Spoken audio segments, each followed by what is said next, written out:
Good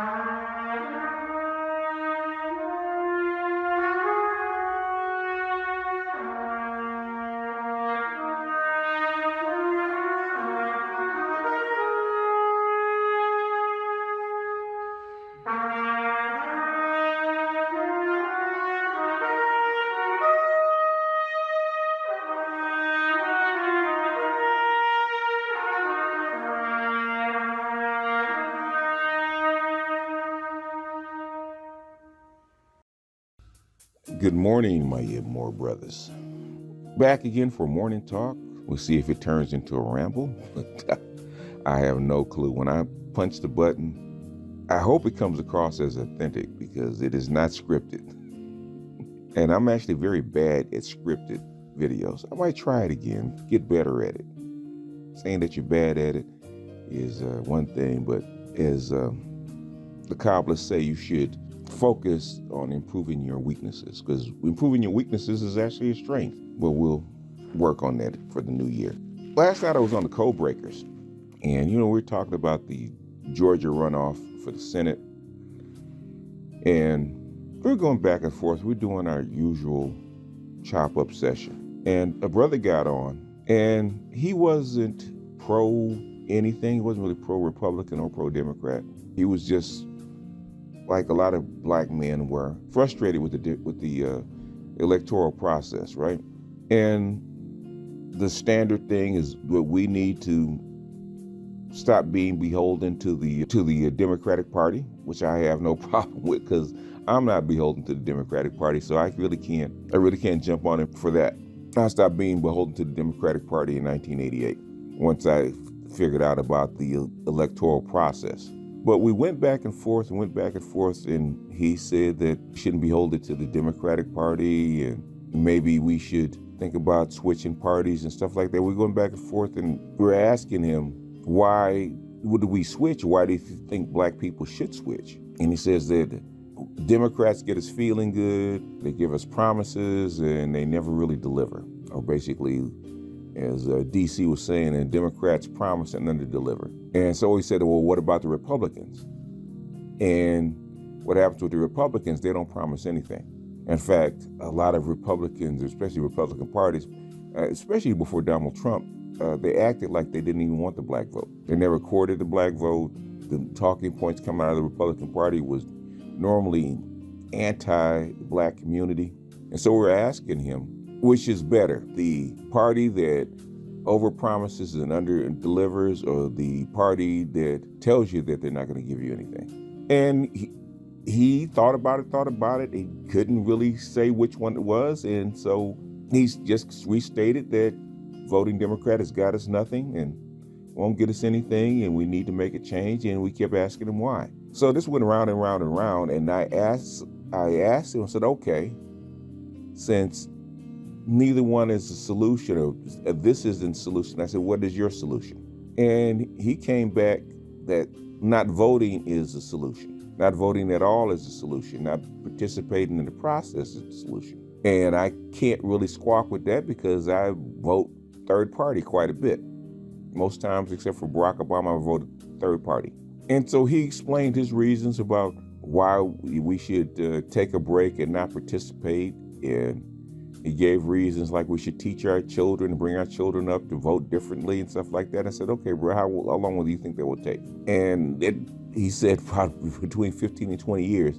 So I said, so we're supposed to not participate in the electoral process for 15 to 20 years while we get ourselves together. So we asked him what happens in the meantime. There was really no answer. So we dug in further and asked the bruh, okay, what made him disapprove of the electoral process? What disheartened him? What turned him off from the process? And he said he voted for Barack Obama twice and nothing came of it. He said people believed in hope and change and nothing happened. That was his saying that the Democrats got us feeling good and disappointed us. And so I said, okay, well, what's the issue with that? What was he supposed to do for black people?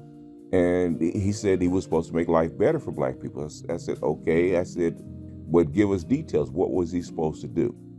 And he didn't have any answer. So I assumed he thought Barack Obama was just magically supposed to just pass legislation and give us stuff. being a black man in a white country and with a white government that's probably going to be hostile to anything proposed for black people.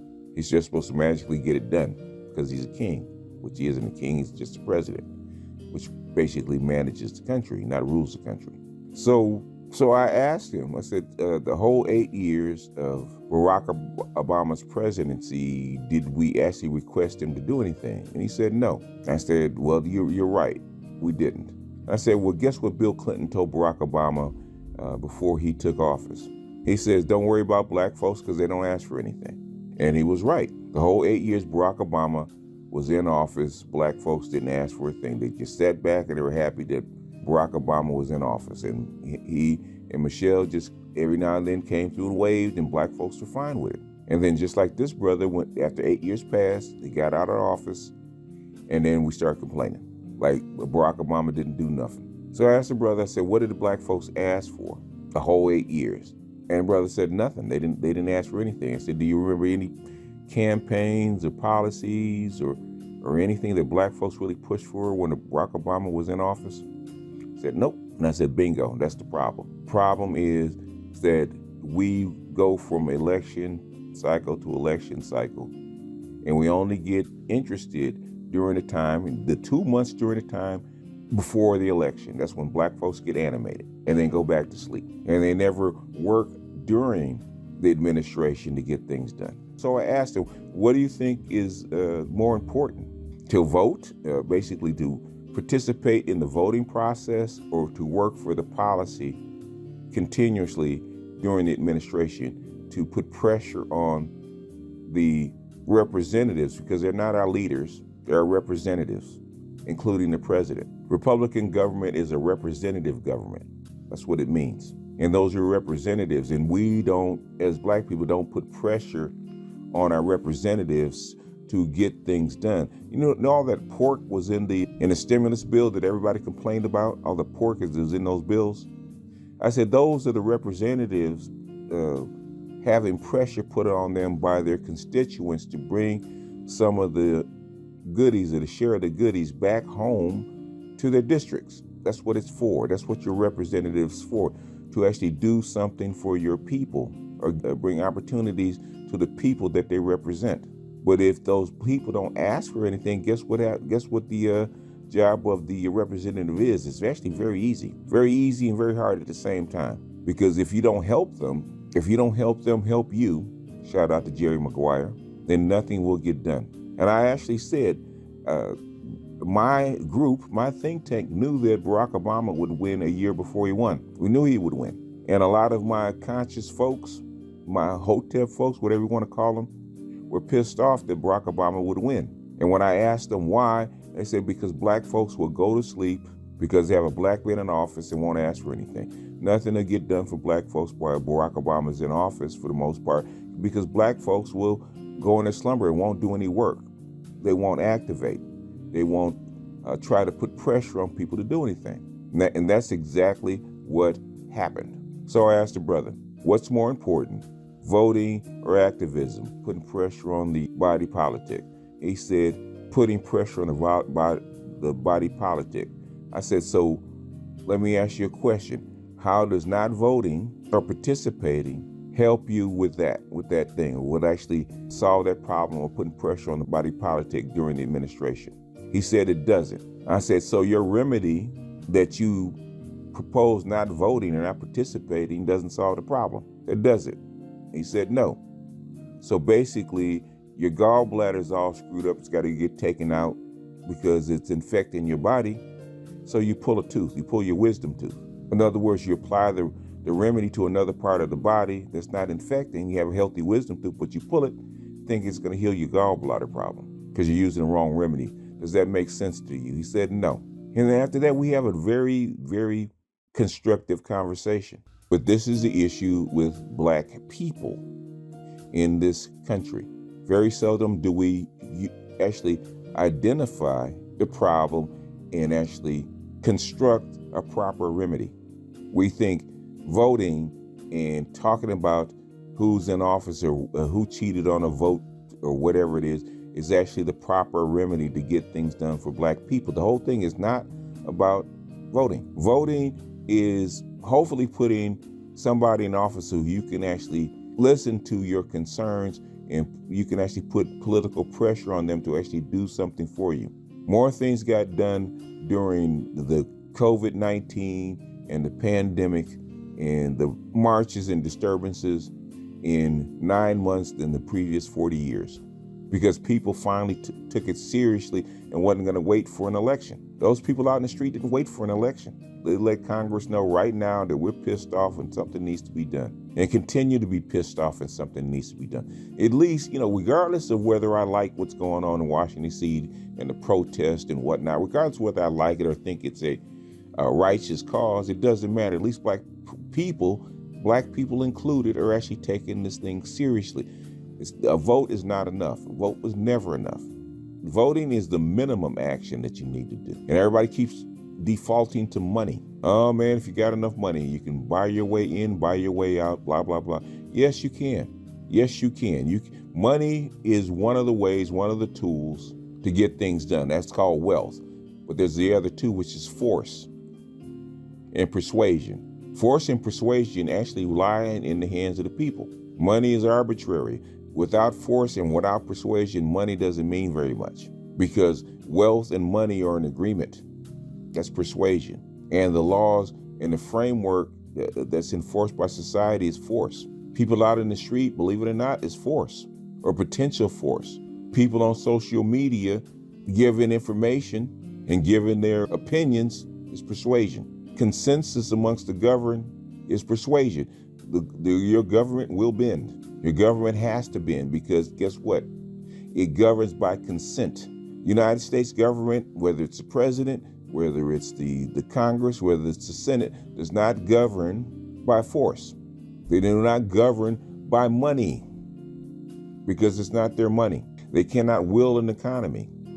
What they do by your consent, whether it's complicit or not complicit, whether you say something or not say something. So not voting and not participating means you're giving your non-complicit consent. They're actually running by consent, because you're not saying anything. Black folks need to be active. So it doesn't matter whether it's Donald Trump or Joe Biden that's in office. You need to find out what's on the table and put pressure to get things done. There's always something on the table. There's always something on the board. There's never not anything on the board. And just because it doesn't have your name on it doesn't mean it's not going to work for you. Look at the white women. Civil rights was a black thing. Affirmative actions for black men. Guess who took advantage of it? It wasn't black men, it was white women. There's always moves on the board. Black folks are going to have to stop nesting in their dysfunction. We're going to have to move forward, because when you get opportunities, you got to take advantage of them. This country, because of COVID-19, because of the upheaval of the economy, because of the upheaval of the social system, it's in flux. And whether we like it or not, George Floyd and Black Lives Matter gave black people an opening, especially black men. And when you get an opening, you have to inject your concerns and your issues. We're going to have to start playing the board instead of complaining about the moves. Just like that brother that we talked to. Now, he was really upset. He was adamant. But when I asked him what was his solution, what was his alternative, what was his remedy, he didn't have one, because he never thought about it. Now, sometimes throwing in your hand is the proper move. Sometimes it is. Sometimes not participating is the proper move. But the thing is, non-participation should be a move. It should be an objective. It should be not the game, but a move. Just one. Maybe we'll take this political game, this game of governance, seriously. Because we talk about money, we talk about having land, we talk about growing crops, we talk about a whole bunch of things. We always leave something out, which is participation. And that we always use that excuse. We got to build up our wealth before we can do anything. We always have a step that we have to do first before we can do anything. And I always say we can always chew gum and walk at the same time. And probably speak on the cell phone and text too, if we're not in the middle of the street. You can do more than one thing at a time. If you ain't got no money, you don't have any force, you have to use the pieces on the board. You have to use all the tools that are available to you. And something that black folks don't do. Some things that black folks sometimes refuse to do. They won't use the tools that they have.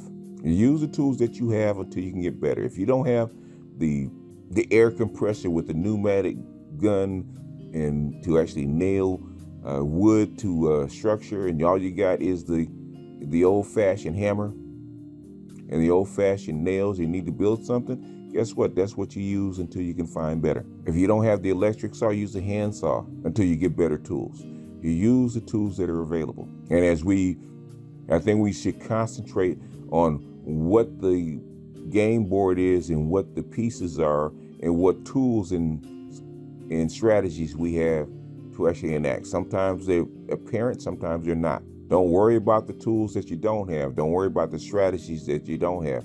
Don't worry about the position that you're not in. What position are you in, and can you maximize your situation with the tools that you have, with the cards that you have, with the pieces that you have. But anyway, that's all I got for this one. This is BGS out, and I'll see you brothers on the next one.